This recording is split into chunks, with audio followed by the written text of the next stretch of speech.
Bismillahir Rahmanir Rahim. Dear viewers, we have been discussing the collection of the Quran as ascribed to the Caliph Ali Rizatullah Anhu. And in the previous session, which was the first session of this topic, we had discussed some of the narratives which say so. And we had also viewed how various scholars interpret these narratives. Now, today in this episode, inshallah, I'll try to analyze these opinions of our worthy scholars of the past and also try to critique or summarize and evaluate the critique which actually arises on these narratives. If you remember and recall in the last session, we had seen that our scholars had made their observations regarding the narratives which ascribe a collection to the Caliph Ali anhu. However, their opinion on all the four narratives or the variants which I had described in my previous talk are not available. But barring the fact that all these comments on all the narratives are not available, if in a nutshell we can ascribe something to these scholars or group them in categories, then we can easily say that there are two broad categories in this regard vis-a-vis interpreting these narratives of the collection of the Quran attributed to Ali Rizatullah Anhu. Now, first category is that it was not a written collection.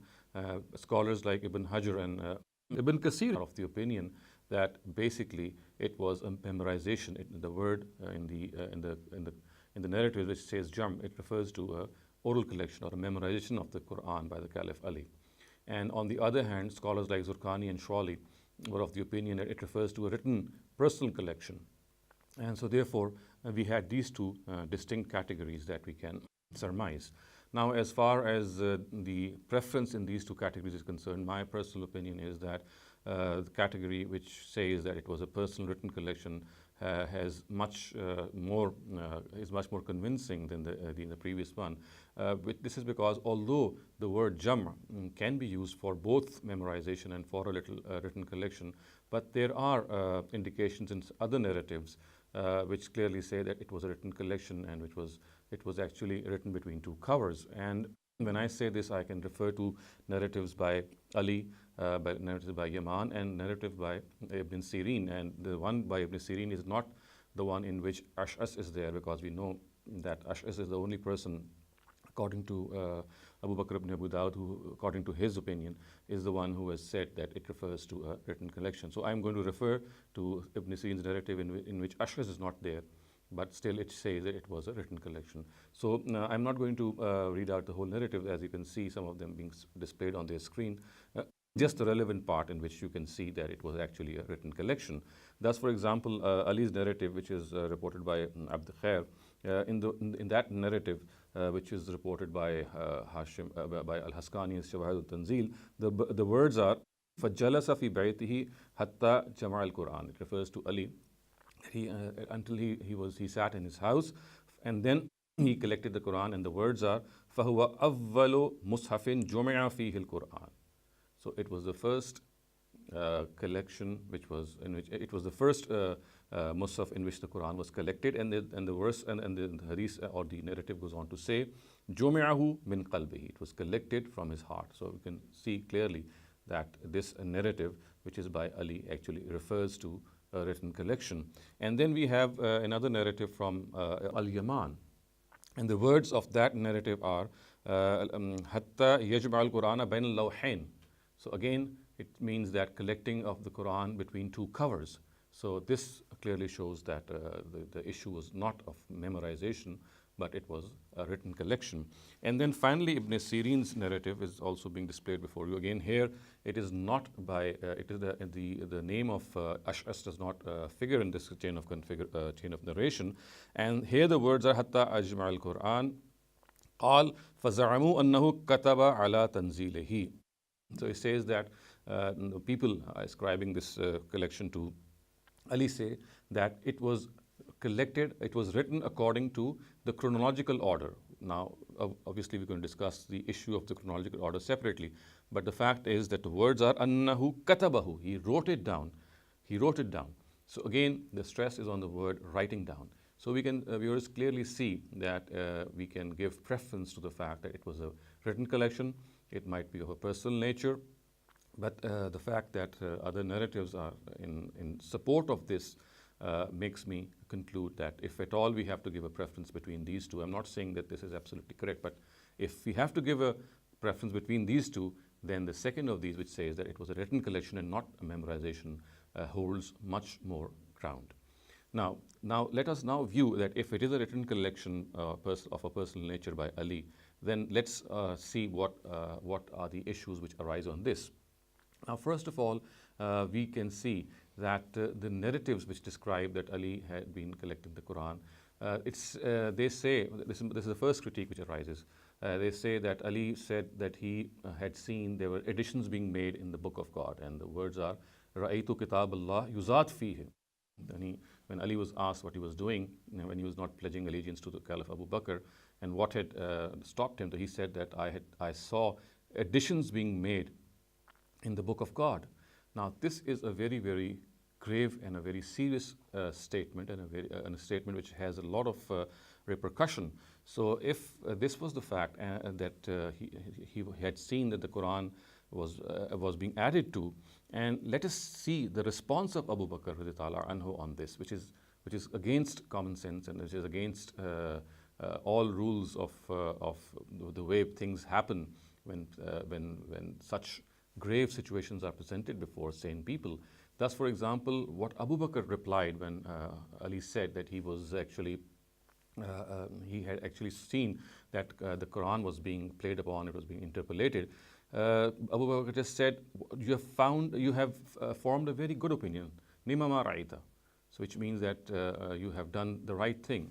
So this is something which is questionable in the fact that the narrative should have expressed more concern on the part of Abu Bakr radhiyallahu anhu. Why is it that he just stopped by saying that, okay, you've done the right thing? He should have been more concerned, and he should have gone over and asked him or stressed upon him that how did it came to his knowledge? Who were the people responsible for that? Why was it taking place? What was the whole scenario all about? So he should have shown much more concern, much more alarm than he just is supposed to have expressed in this narrative, which says that you have formed a good opinion and it's something that you have rightly done.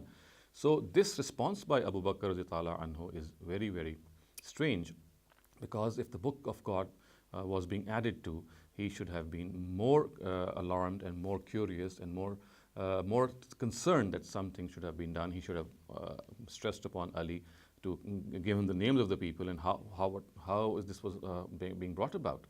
So on the contrary, we just find Abu Bakr saying that you have done the right thing. So this is the first critique, which primarily is of the fact that the response of Abu Bakr radhiyallahu anhu is not only unbecoming, it is against common sense.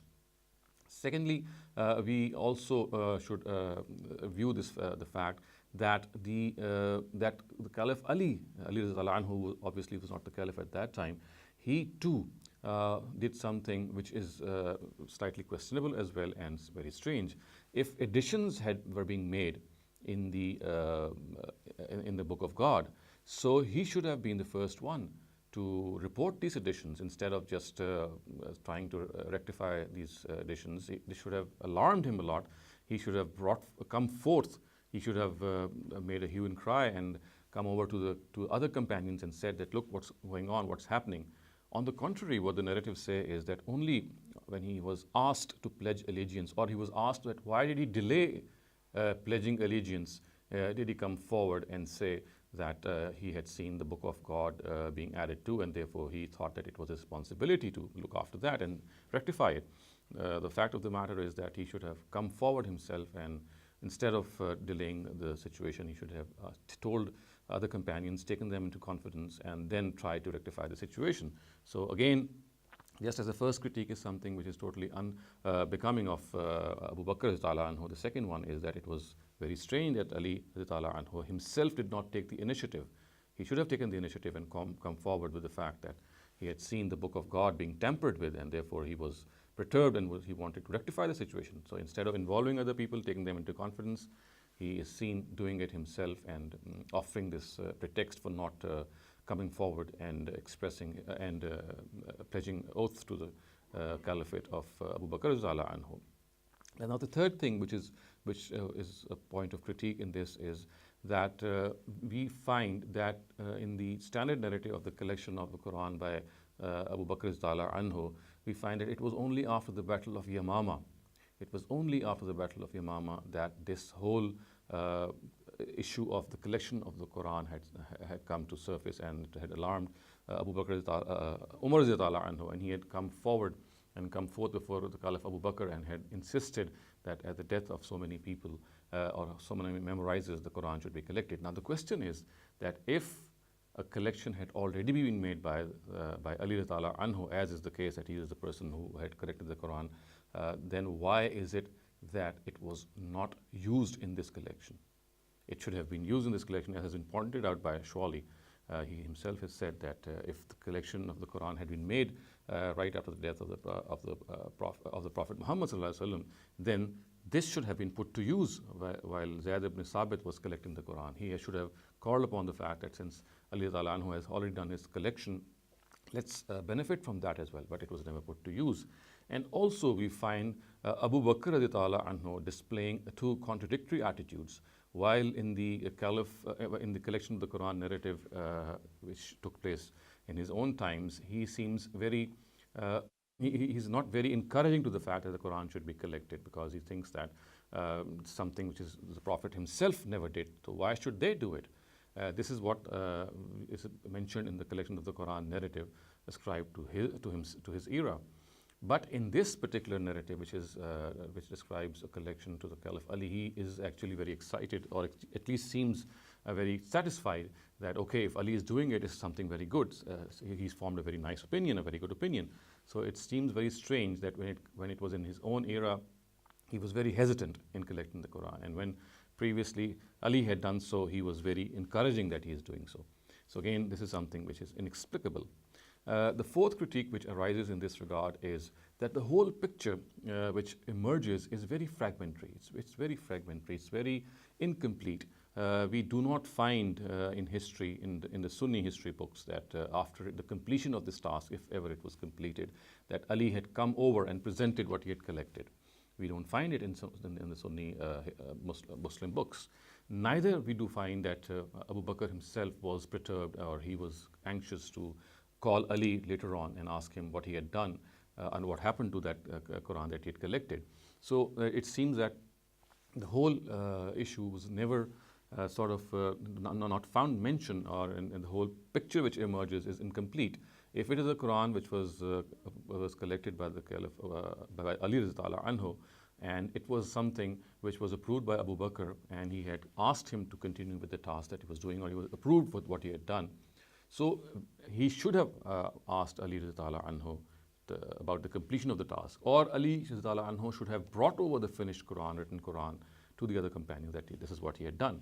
But in all the source books of Sunni Muslims, we find that there's no such mention, and we find that the story ends here. So it brings this question to mind: that what was the whole purpose of mentioning the fact, whatever has been mentioned? Because when it was never, the way it should have happened is never completed, the picture is incomplete, then the serious questions arise on this issue. Now the fifth question which arises on this is that it is reported by Ali himself that the first person to collect the Quran between two covers is Abu Bakr, Awwalu Jamal Quran Bain Lawhain. So he says it is Abu Bakr himself who is the person who has collected the Quran. He's the first person. This narrative is ascribed to Ali radhiyallahu anhu himself, and as you can see, it is being displayed before you in the screen.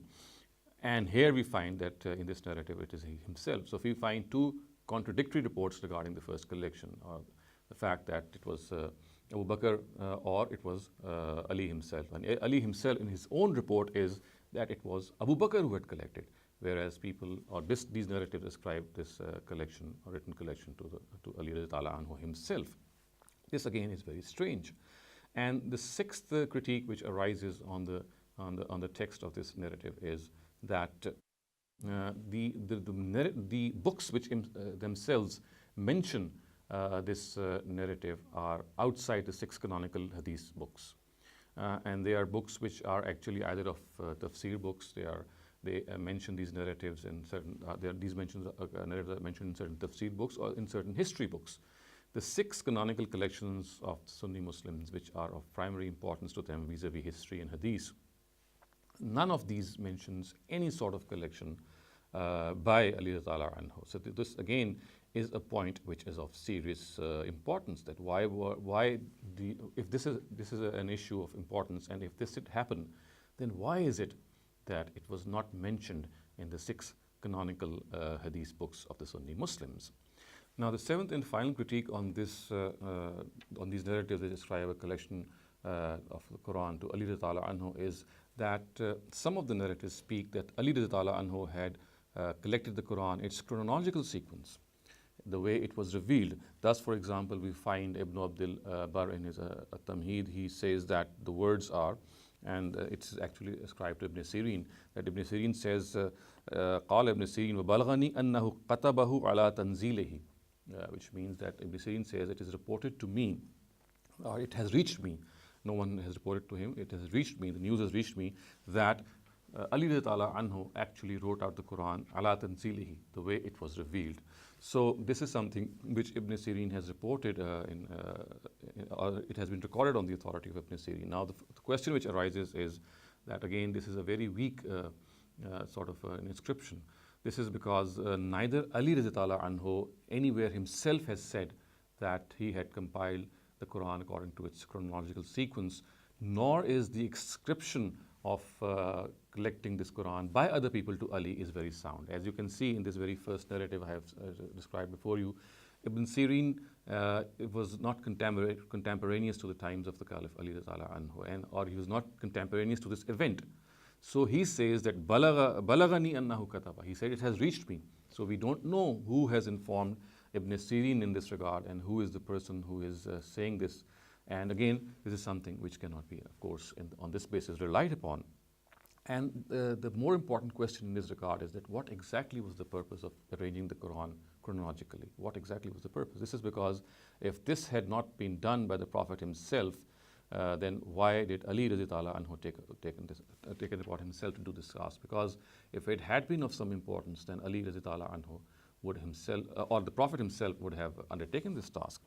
Now, as I said earlier on, that the description to this, the description of the collection of the Quran according to its chronological sequence itself stands to question, because Ali Ta'ala anhu never said that he did that, and it is other people who have described it. We find that in the narratives, in later narratives which are reported by Ikramah and Muhammad ibn Sirin, that this thing is reported. Now, let us also see the way it has been reported. As I said, Balagani is one way in which it is very vague, in which Ibn Sirin has just said that the news has reached him. Now, in the narrative by Ikramah, the words are Al-lafuhu kama unzila, al-awwal fal-awwal. Again, the words here are Al-lafuhu. The narrative does not even say that it was Ali who was responsible for this chronological collection. It only says that people, Al-lafu is a plural verb, which means that people had written this according to its, did they compile? Actually, it's a question. Al-lafuhu kama unzila, which means that they compiled the Quran according to a sequence of revelation. And the words are, did he compile?